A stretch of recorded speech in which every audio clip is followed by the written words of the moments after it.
Kami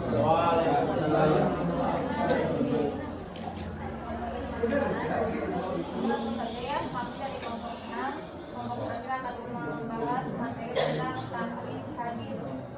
Ini anggotanya yang pertama dari Fadli Arsyah, kedua ada Mula, tiga ada aku, empat ada Silvi, selanjutnya ada Fahri, dari Arsyah, dan terakhir ada langsung pembahasan pengertian takrif hadis yang akan dibahas dalam pertemuan. Padanya saya persilakan. Cara bahasa berarti bukan untuk perkara yang sekali perjalanan dari soalan ajarnya maka kalau alif bahasa dengan arti mengeluarkan dan artinya menurut masalah adalah di dalam segala artinya yang dijelaskan sama selanjutnya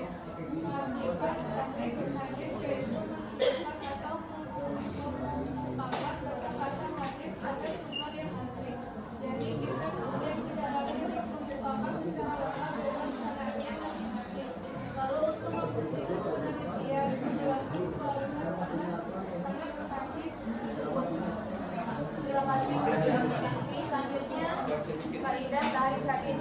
Adapun faidah tahrif hadis itu antara lain. Yang pertama, dapat diketahui banyak atau sedikitnya jalur periwayatan suatu hadis yang sedang menjadi topik kajian. Yang kedua, dapat diketahui kuat dan tidaknya periwayatan akan menambah kekuatan riwayat. Sebaliknya, tanpa dukungan riwayat lain, kekuatan periwayatan tidak bertambah. Yang ketiga, dapat ditemukan status hadis sahih atau sahih li Hasan Rizoni atau Hasan Rizoni. Demikian juga akan dapat diketahui istilah hadis mutawatir, masyhur, hadis dan baiknya.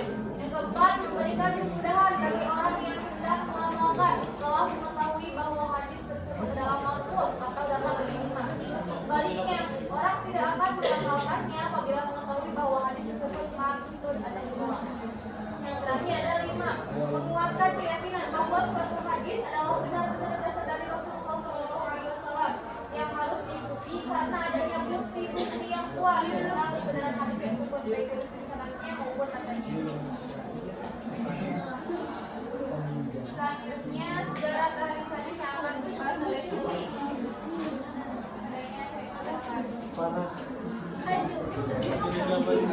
Selanjutnya yaitu ada sejarah tahrif hadis. Sumber hadis beginilah sehingga jika disebutkan suatu hadis mereka tidak merasa kesulitan untuk mengetahui sumber hadis tersebut. Sebagian ulama kami tidak menggunakan hadis-hadis yang ada pada sebagian kitab dan sebagai salah dasar kepadanya dan menerangkan kualitasnya apakah hadis tersebut sahih atau baik. Lalu menunjukkan apa yang dimaksudkan dengan atau disebut apa yang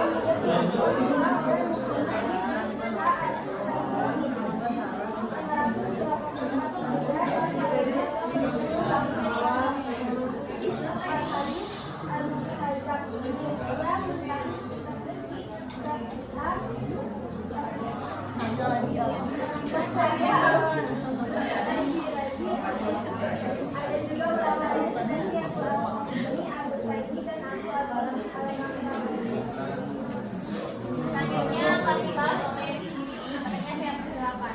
Kitab-kitab yang diperlukan. Adapun kitab-kitab tersebut antara lain sebagai berikut.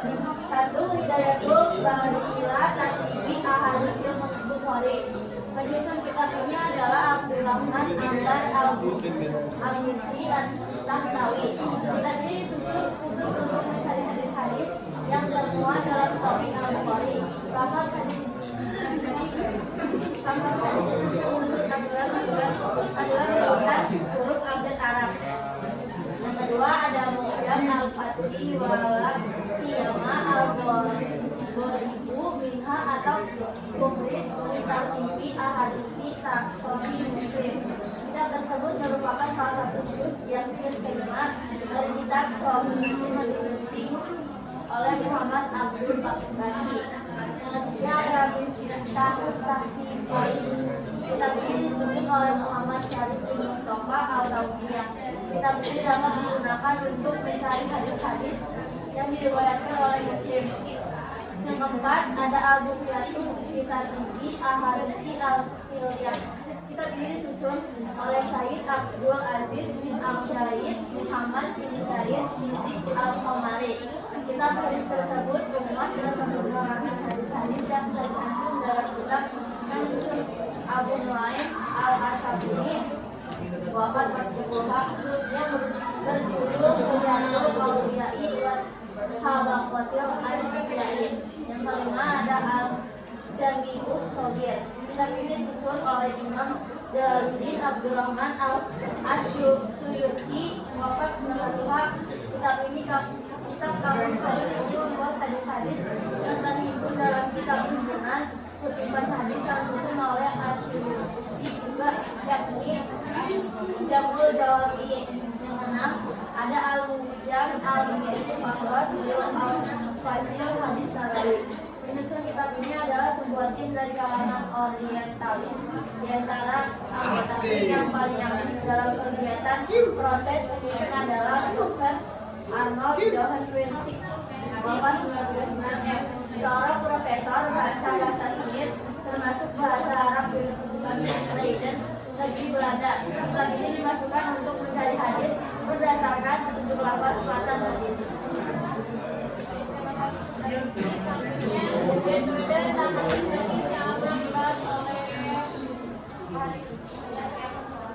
Metode tarik hadis terdapat dua macam tarijul hadis, yaitu yang pertama metode tarik hadis menurut lafaz pertama, yaitu suatu metode yang berdasarkan pada lafaz pertama matan hadis sesuai dengan urutan huruf hijaiyah dan alfabetis, sehingga metode ini mempermudah pencarian hadis yang dimaksud. Yang kedua, metode tarik menurut lafaz yang terdapat dalam hadis, yaitu suatu metode yang berlandaskan pada kata-kata yang terdapat dalam matan hadis, baik berupa kata benda ataupun kata kerja.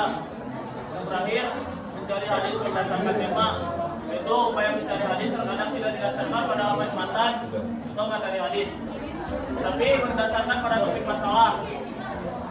Pencarian matan hadis berdasarkan topik masalah sangat menolong mengkaji hadis yang ingin memahami petunjuk-petunjuk hadis dalam segala konteksnya.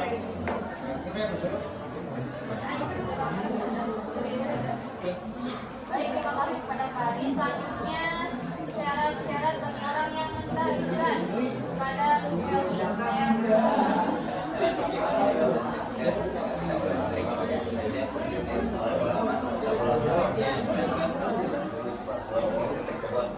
ada orang yang menganggap bahwa baca bahwa merupakan cara orang yang melakukan hadis.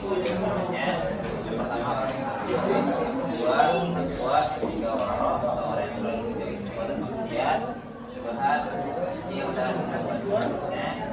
Yang keempat, jujur menjauhi hadis hadis lima mengetahui sebab.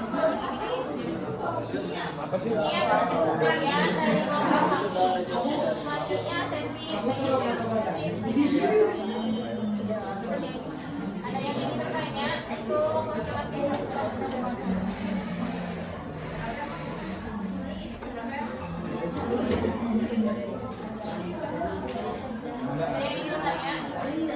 siapa yang mau nanya?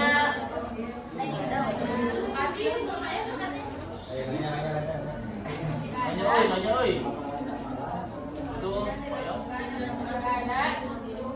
jika tidak ada, maka cukup saja sampai sekali. Kesimpulannya yang akan dibahas oleh Tika. Nanya saya persilakan. Kesimpulan dari tadi adalah proses verifikasi dan penelusuran sanad serta matan suatu hadis untuk menentukan keaslian dan kelayakan hadis sebagai sumber umum dalam agama Islam. Proses ini melibatkan analisis terhadap perawi hadis, reputasi mereka serta kesesuaian teks dengan prinsip pelajaran Islam yang jelas.